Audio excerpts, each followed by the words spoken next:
Greetings. Welcome to my June reading wrap-up.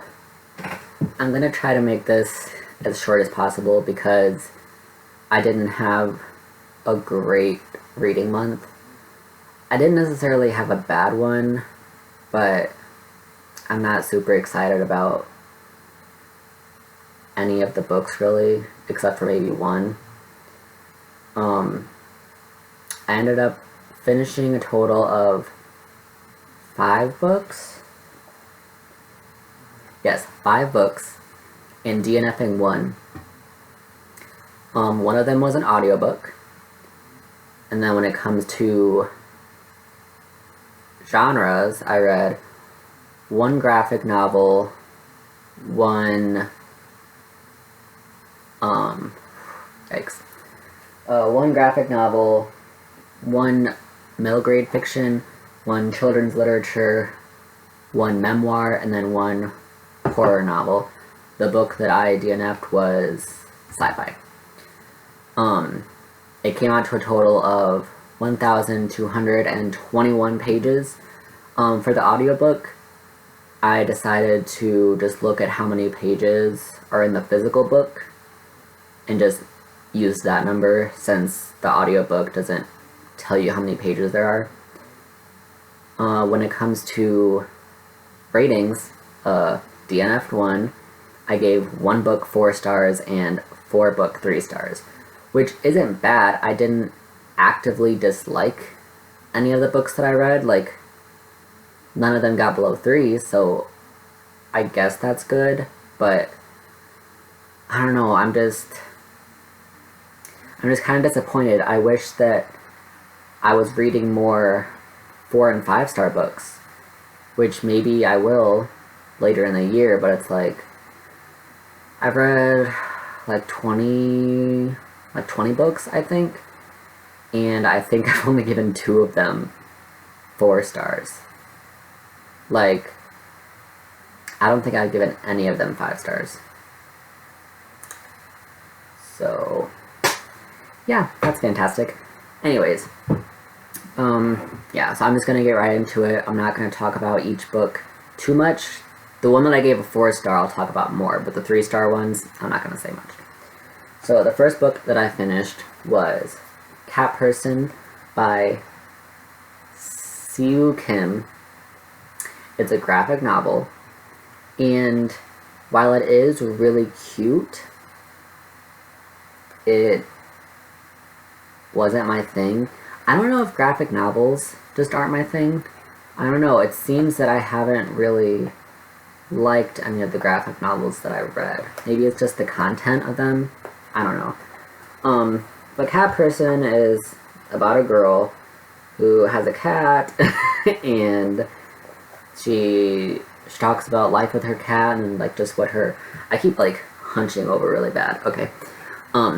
She just talks about like her life, and I was expecting the whole thing to be like about having a cat, but only the first couple of pages were. Like, most of it was just about like her day-to-day life, and like a third of it was about like her boyfriend, and I was like, I just wanted to hear about cats. So it was cute, and I like the art style. It's just really simple and cute, but I wasn't super impressed with it. I was hoping I would love it, but I didn't. So I gave it 3 stars, and I'm gonna give it to Sebastian. The next book I picked up was Ready Player One by Ernest Cline. I do believe, yeah, Ernest Cline. This is a sci-fi, and I'm generally not a huge sci-fi person, but this one sounded cool. Like, it sounded really cool and really fun. It's about a boy named Wade Watts, and it's like, I guess you can consider it apocalyptic, but it's in the year, what is it? The year 2044, and like, basically everyone lives in these trailer parks that are like a bunch of trailers stacked on top of each other, and they're called the stacks, and there's like a virtual reality that basically everything takes place in. So the creator of the virtual reality called Oasis, you put like Easter eggs and like in the Oasis in a game or something, and whoever finds it gets to have like all of his money and gets to own Oasis and all this stuff. So that's what the story is about. I got 50 pages in and I was like, I can't do it. Like, a major thing about this book is that it's heavy in 80s references. Because that's when, I don't know, I'm still a little iffy about that. But yeah, I was like, that's gonna be fun. Like, I love references in books and movies, but this was too much. Like, it was like they were shoving it down your throat every page, to the point where I was like, can you have anything that's like actual like story instead of just like listing off all of these 80s things? Like, talk about something else. Like, it just got too much, and I was rolling my eyes a lot. And then like, the main character made a big deal about the fact that he's fat in real life, because you can make your like Oasis avatar look basically however you want, and he was like talking like being fat was the worst thing in the entire world, and I was like, get over it. Like, there are really, like, the world is like basically over, and you're worried about being fat? Like, you should. And then the thing that like just officially made me stop was, I'm gonna look for it too because it was ridiculous. Hold on. God. Okay. They called the guy who created Oasis he was a god among geeks, a nerd uber deity. Disgusting. So, no thanks. Like, I don't think I'm nerdy enough to handle it. So, I'm gonna get rid of this one. The next one was Out of My Mind. Yeah, by Sharon M. Draper. This is a middle grade fiction. I loved this book.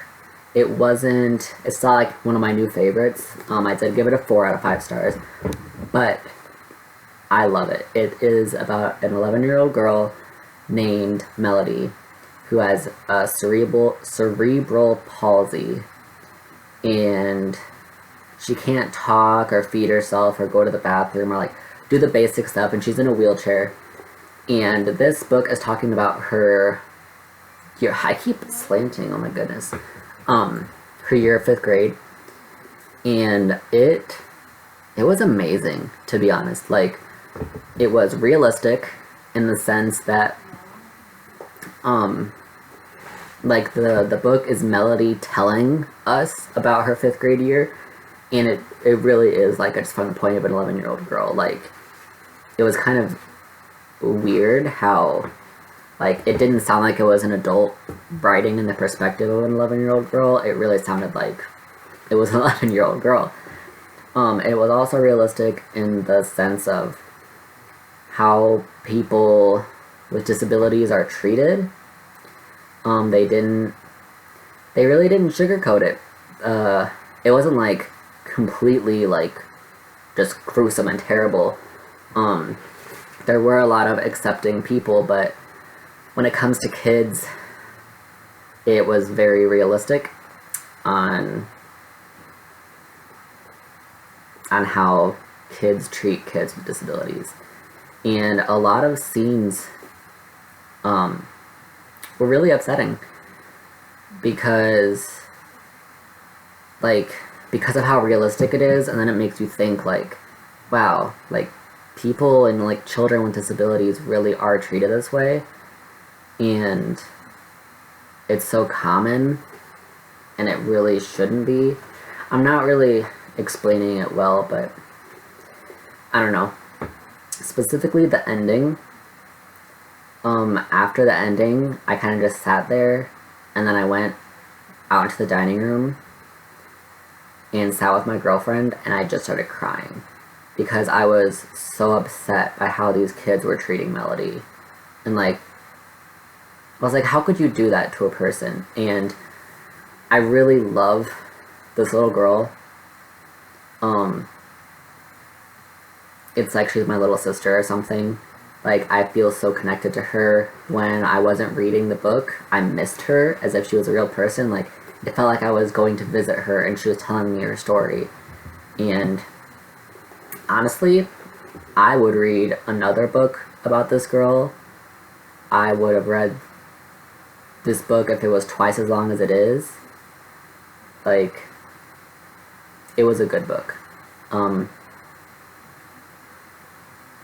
I'm not very good at, like, expressing my emotions in words, but this had a big impact on me, and I'm keeping this book. The next book I read was The Wind in the Willows by Kenneth Grahame, and then it was illustrated by Michael Hagg. It's a really cute book. These are the characters on the back, and, like, the illustrations are cool and really cute. It's essentially about, like, the adventures of a toad, a rat, a badger, and a mole, and briefly an otter. It's just, like, well, I haven't read a lot of books that are from the perspectives of animals, but the animals act like they're humans, like they wear clothes and they have houses and like cook and like smoke tobacco. So it's very interesting in that aspect, because it's not just like they're living regular animal lives. Like, they've been humanized in a certain way, and they even like interact with humans and like drive cars. It's a whole thing. But I read this one to my girlfriend, and this is her book, so I'm just gonna put it back on her bookshelf. But it was really cute, and I enjoyed it. It was English, so a lot of the terms and phrases I just didn't understand because I'm American, so I'm dumb. But yeah, I don't have tons of feelings about it. I think it was really cute, and I'm glad that we read it. But yeah. The next book that I read was, and that was children's literature, by the way. The next book that I read was a memoir by Jim Gaffigan called Dad is Fat. And it was cute, and there were a lot of funny parts in it. He was mostly talking about being a dad, which I guess makes sense since the title is Dad is Fat. I love his comedy specials. I just recently watched all of them. He has like 5 Netflix specials, and then I found one on YouTube that isn't on Netflix, and it's from like last year. But I love his comedy. He is like in my top 3 favorite comedians, and I guess I was just expecting it to be more like his comedy, but it wasn't. He did have some bits of his comedy acts in there, so like hearing them again, I was like, yeah, I love those jokes. But it was mostly just talking about being a father, and I thought it was interesting. And certain parts will probably stick with me that I found interesting, but other than that, it wasn't like super great. I gave it 3 stars, and I do want to listen to his other memoir. What is it? Oh no.